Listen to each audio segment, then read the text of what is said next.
さんこんにちは。フランス在住のあゆみです。今回は前回の動画に引き続き、3年間私がドイツで正社員として働いた経験をもとにドイツでの仕事がどんな感じだったのかっていうのを皆さんとシェアしたいと思います。今回のテーマはウアラブ、休暇についてです。私はドイツで働いている時に年間なんと8週間近くの休みを取っていたんです。正確に言うと6週間の有給休暇と約2週間の残業時間を生産するための休暇でした。前回の動画で、残業はほとんどしないんですっていう話をした通り、残業はドイツではあまりというか全然推奨されているものではありません。でもなんだかんだで溜まってしまう残業時間なんですけれども、それを月に1日なんですけれども、生産することができます。日本で働いている時は少なからず有給休暇を取る時は申し訳ないっていう気持ちがあったんですけれども、ドイツの会社に来てすごくびっくりしたのは、有給休暇を取る際に、2週間とか1週間とか、人によっては3週間休む人もいるんですけれども、ドイツでは同僚からこれまで十分頑張ってきたんだから思う存分バケーション楽しんできてねって言って送り出してくれるので、気持ちもなんか楽ですし、すごくいいマインドセットだなって思います。風邪などで会社を休まなきゃいけない時に、日本ですと有給休暇を使って休みをいただくっていうことが多いと思うんですけれども、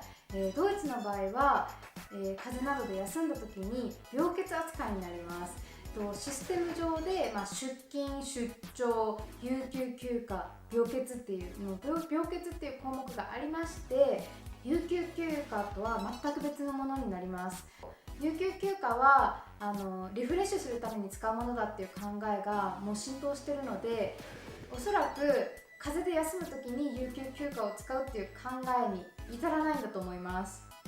さらにすごいのが、風邪などで会社を休んでも給料が減らないんです。健康管理気をつけていても、冬は風邪ひく同僚とかが結構多かったので、安心して働けるシステムだなって思います。6週間の有給休暇なんですけれども、上司の方も結構上の方からプレッシャーを受けていて、もう本気で部下に6週間の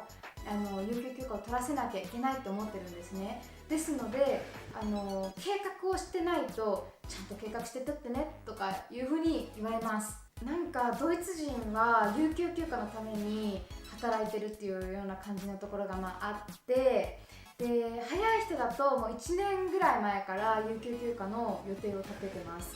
遅くても一つのバケーションが終わったらもう次の計画をするっていうような感じです。夏は結構早い者勝ちみたいなところがあるので、自分の予定が決まり次第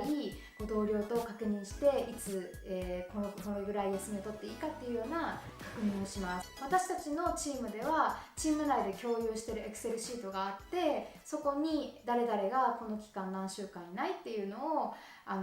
記録していて、みんながいつでも把握できるような感じにしていました。それを見ながら、この人にはこれを前もって頼んでおこうとか、そういった調整もできるようになっていました。ドイツの会社で、代理人を立てるのは必須で、自分が有給休暇に入るときは代理人の方を立てて、で逆に同僚が有給休暇に行くときは自分がその同僚の代理人になったりして、みんなでフォローし合いながら仕事をしていました。休暇中は代理人がいるといっても、彼らが私の仕事をこなすわけではありません。代理人の方は緊急案件が来た時のみ対応してくれます。社内と社外の関係者には事前に連絡することが基本でして、例えばこの週とこの週はいないので代理人はこの人ですというような形で、緊急の時だけこの代理人の方にお願いしますというような形で連絡をします。休暇中に仕事はしません。そもそも会社からノートパソコンや、会社の携帯っていうのは、管理職の方にしか配られていなかったので、仕事をする術がそもそもないんです。ですので休暇中はもう休暇に専念してかなりリフレッシュして帰ってくることができます。私は大抵2週間の休みを取ることが多かったんですけれども、同僚の中には2週間か3週間っていうのが結構一般的で、1週間の休みを取る人っていうのはまあいることにはいるけど、まあ、少ない感じでしたね。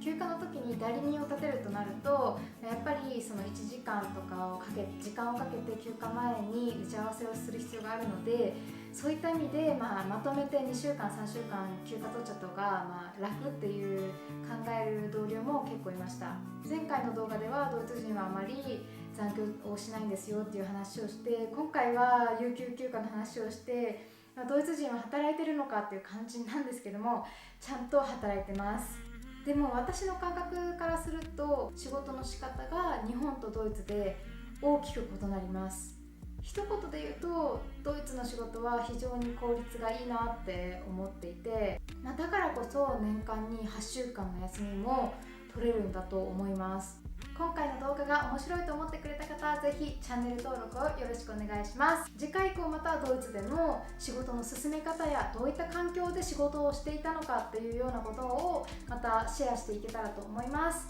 それでは次回の動画でお会いしましょう。Tschüss! Bis bald!